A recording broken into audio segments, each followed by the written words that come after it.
अस्सलामुअलैकुम वरहमतुल्लाहि वबरकातुहू। उम्मीद करता हूँ आप सब लोग ठीक होंगे, खैरियत से होंगे। एक कोर्स हुआ करता था जिसको फिजियोथेरापी टेक्नीशियन, कोई डॉक्टर फार्मेसी टेक्नीशियन के हवाले से इसको पुकारा जाता था। ये course Punjab medical faculty board करवाता था और ये कोर्स मैट्रिक के बाद 45% बायोकेमिस्ट्री फिज़िक्स में भी 45% नंबरों का लाजमी होना था। लेकिन अब ये कोर्स का जो इसका दुरानिया था ये भी 2 साल का था। मैट्रिक के बाद था फिजियोथेरापी टेक्नीशियन, जिसे फिजियोथेरापी का जो एफएससी के बाद डीपीटी करते हैं उनका असिस्टेंट भी कहा जाता था। इसके बेहतरीन शोबे फ़ायदे जो आप थी वो भी इसी चैनल पर उनके हवाले से भी वीडियोस मौजूद हैं। ये अगर प्राइवेट कॉलेज में आपका दाखिला लेते तो 1.5 लाख का खर्चा होता था। अगर अपना पब्लिक सेक्टर पे, गवर्नमेंट सेक्टर पे अगर आप दाखिला लिए थे तो इसका आपको 20 से 30 हज़ार और 2 साल का दुरानिया और साथ प्रैक्टिस दिए जाते थे। लेकिन अब हुआ कुछ इस तरह है, ये डिग्री एफएससी के बराबर कर दी गई है, डीपीटी के बराबर कर दी गई है। इसके 2-3 फ़ायदे हैं।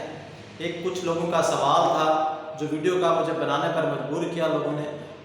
लोगों का सवाल था कि जब ये डिग्री एफएससी फिजियोथेरापी की गई है कि हम अब इसके बाद हम एक्सरे अपना बीएस रेडियोग्राफी में जा सकते हैं, बीएस ओटी में जा सकते हैं, नर्सिंग में जा सकते हैं, फार्म डी में जा सकते हैं, एमबीबीएस में जा सकते हैं या नहीं जा सकते।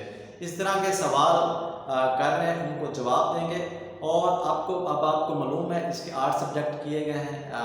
फिज़िक्स है, केमिस्ट्री है, उर्दू है, इंग्लिश है, इस्लामियात है, कंप्यूटर है, एनाटॉमी, फिजियोलॉजी है और डीपीटी की एक बुक है। ये 8 सब्जेक्ट पर मुश्तमिल की गई है। अब मैं आपको बताता हूँ, एक सवाल आपसे पूछता हूँ, फिर उसके बाद आपका जवाब दूँगा। जो बंदा बीएस केमिस्ट्री करे, क्या वो एमफिल फिज़िक्स में कर सकता है या नहीं कर सकता? क्या बंदा वो एमफिल इसमें कर सकता है, मैथमेटिक्स में कर सकता है या नहीं कर सकता? जहाँ तक मेरा ख्याल है नहीं कर सकता। अगर आपके ख्याल में कर सकता है तो आपने लाजमी मुझे कमेंट्स करके बताना है। अब ये डिग्री, जब इस डिग्री का नाम है एफएससी फिजियोथेरापी, जैसे एमबीएस एमएलटी कहा जाता है या बीएस ओटीटी कहा जाता है, अब ये डिग्री बीएफएससी फिजियोथेरापी के नाम से इस डिग्री की बुनियाद रखी गई है। इसके 2 फायदे आप लोगों को मिलेंगे। एक तो जब आप इसकी सीट्स जॉब्स आती थी तो ये लोग कहते थे, क्योंकि डिग्री मैट्रिक के बाद क्या होती थी, लोग मैट्रिक के बाद इसमें एडमिशन ले लेते थे। जब जॉब आती थी तो बोर्ड्स वाले या जिस इदारे ने जॉब देनी हो तो उसकी अपनी शर्तें होती हैं, तो उन्होंने यही रिक्वायरमेंट्स की है के साथ एफएससी हो तो फिर आपको हम जॉब से अप्लाई कर सकते हैं। एक तो वो सवाल ख़त्म करने के लिए कोई जब भी जॉब्स हैं तो एफएससी वाला है चाहे मैट्रिक वाला है, उसके पास अगर डिग्री प्रोग्राम है तो अप्लाई कर सकता है। एक तो ये फ़ायदा हुआ। दूसरा, आप ना नर्सिंग में जा सकते हैं, ना ओटी में जा सकते हैं, ना एमबीबीएस में जा सकते हैं, ना फार्मासिस्ट में जा सकते हैं। आप बीएस ओटी में जा सकते हैं, एमफिल भी कर सकते हैं, आप फिजियोथेरापी में ही जा सकते हैं। डीपीटी एफएससी डीपीटी वाला या एफएससी फिजियोथेरापी वाला, ये बीएस प्रोग्राम यानी कि फिजियोथेरापी का प्रोग्राम में ही जा सकते हैं, किसी और प्रोग्राम में नहीं जा सकते।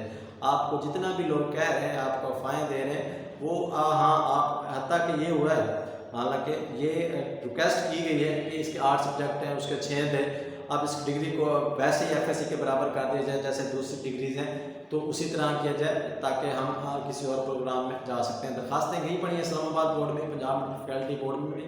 देखें इसके रिजल्ट क्या रिस्पॉन्स मिलता है, वो जब आएगा पता चलेगा। अभी आप बीएस में भी इसी में कर सकते हैं, एमफिल भी इसी में कर सकते हैं, पीएचडी में इसी में कर सकते हैं। तो उम्मीद करता हूँ आपको समझ आ गई होगी। फिलहाल इतना ही, कराने के बाद